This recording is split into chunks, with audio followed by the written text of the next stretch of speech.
decía de la acción de la administración de Trump de separar a los niños de sus padres que están intentando cruzar la frontera con Estados Unidos de forma ilegal ha causado demasiada polémica. México, por su parte, ha pedido ya, como lo vimos ayer con Luis Videgaray, que se respeten los derechos de los migrantes. Pero para hablarnos un poco más sobre el tema, de en qué condiciones están, de cuáles son las opciones también legales, nos acompaña en el estudio William Jensen, internacionalista y además asociado de Comexi. Bienvenido. Y ayúdenos, por favor, a entender primero que nada por qué están separando a los padres de sus hijos. Nada más una primera idea. Claro. Bueno, existe todo un marco regulatorio para tratar de frenar a la migración ilegal hacia los Estados Unidos. Sin embargo, todas este tipo de regulaciones pues tienen diferentes maneras de implementarse. Una de estas, evidentemente, pues ha sido la más fuerte y la más, yo diría, racista, que es la política de tolerancia cero, que tiene algunos meses que se ha estado implementando y con las consecuencias que hemos estado abordando ahora. Sí, ahora entiendo yo que desde 2005 ya había existido, ya existía con Bush o se había implementado algo muy similar que también se llamaba tolerancia cero respecto a la migración, pero no tenía estas mismas medidas. Incluso creo que con Obama algo similar. Es decir, siempre se ha intentado regular la migración, no es algo nuevo, pero ¿por qué ahora las cosas han cambiado? ¿Qué cambió con la administración de Trump? Bueno, en primer lugar habría que pensar que esto obedece también al clima electoral que se está viviendo dentro de los Estados Unidos. Sí. La verdad es que ya estamos a pocos meses de las elecciones intermedias y Trump necesitaba algún tipo de acción que pudiera movilizar a su base más retrógrada y de extrema derecha, que al final de cuentas son los que se movilizaron para llevarlo a la presidencia. Y bueno, en segundo lugar, yo vería que esto también forma parte de una ola global anti-migración, una ola global que nos está llevando hacia la satanización del otro, hacia la exclusión completa de pueblos enteros. No nada más está pasando en los Estados Unidos, pasa en Europa en estos días. Ahora, en estas últimas declaraciones de los últimos días, Trump dice frente a la prensa, justamente cuando se va a subir a su avión y etcétera, cuando se está moviendo, dice, bueno, es que la verdad es culpa de los demócratas. ¿Por qué los está usando como los culpables y todos pensamos que es Donald Trump? ¿Es una moneda de cambio en el tema electoral?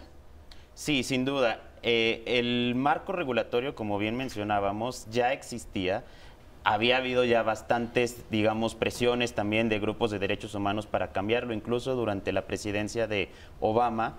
Pero la manera en la que se implementan las políticas, eso sí es competencia directa de esta administración.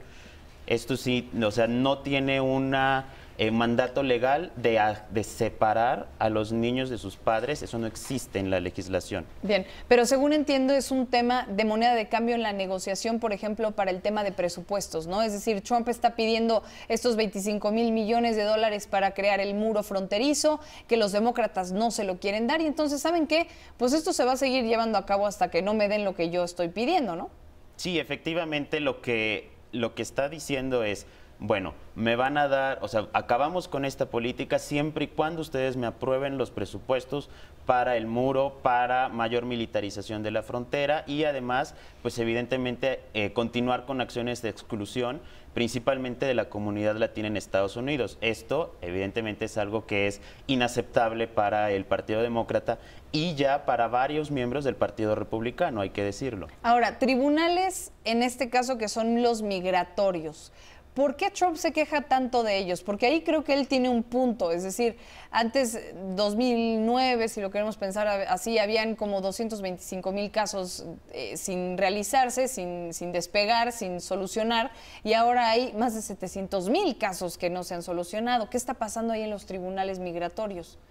Lo que sucede en los tribunales cuando llega una persona de manera irregular a los Estados Unidos, tiene derechos. Tiene derechos que son inherentes a su persona.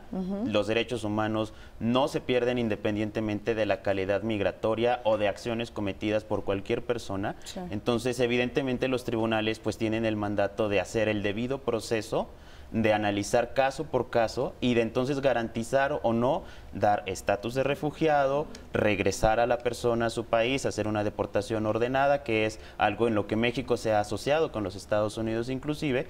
Y bueno, por eso estamos viendo que los procesos judiciales se han estado deteniendo muchísimo. Ahora, en este marco, ¿qué significa que Estados Unidos haya salido de los derechos humanos de la ONU? ¿Qué implica? Porque esta mujer, Nikki Haley, decía, bueno, eso no quiere decir que nosotros hayamos dejado nuestros compromisos con los derechos humanos, pero la verdad es que el mensaje pareciera muy de la mano y más con las acciones que están ocurriendo ahorita en la frontera. Sí, por supuesto. El Consejo de Derechos Humanos de Naciones Unidas, al final de cuentas, pues es un organismo coordinador y promotor de los derechos humanos, ¿no? Se encarga justamente de velar porque estos derechos humanos se cumplan en el mundo y es uno de los instrumentos que tiene las Naciones Unidas para prevenir violaciones gravísimas como desaparición forzada, genocidio, todas estas atrocidades que conocemos.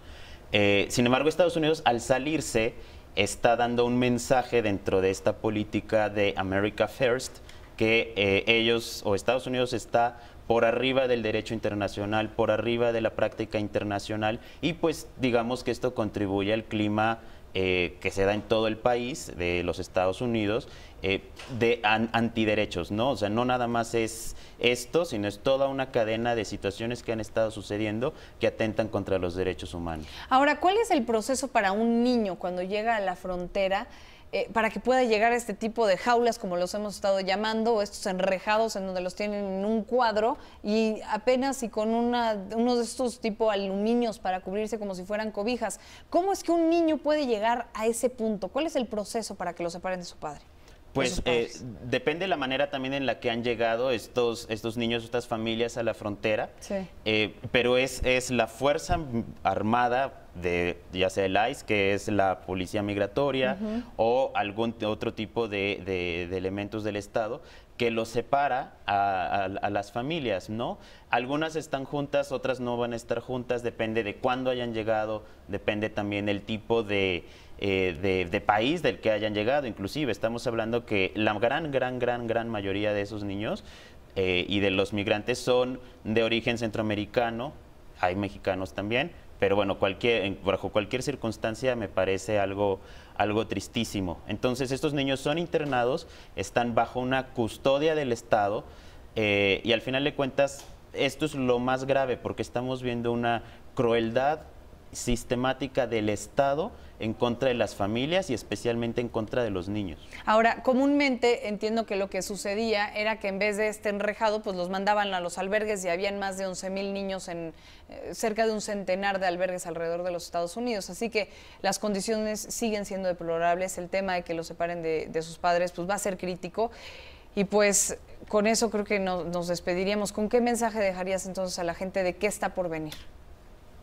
Yo lo que diría es que tenemos que estar preparados para enfrentarnos a una situación bastante complicada en la relación bilateral y que no debemos de bajar la guardia y tenemos que estar muy atentos y exigiendo al gobierno de los Estados Unidos y a nuestro propio gobierno que haga las cosas necesarias para salvaguardar la integridad de los niños y de los migrantes. Y de los derechos humanos en general, ¿verdad? Así es. Pues muchísimas gracias, William. William Jensen estuvo con nosotros, internacionalista y asociado de Comexi. Y bueno, pues con esto vamos a seguir ahora con más información. Muchas gracias. Muchas gracias.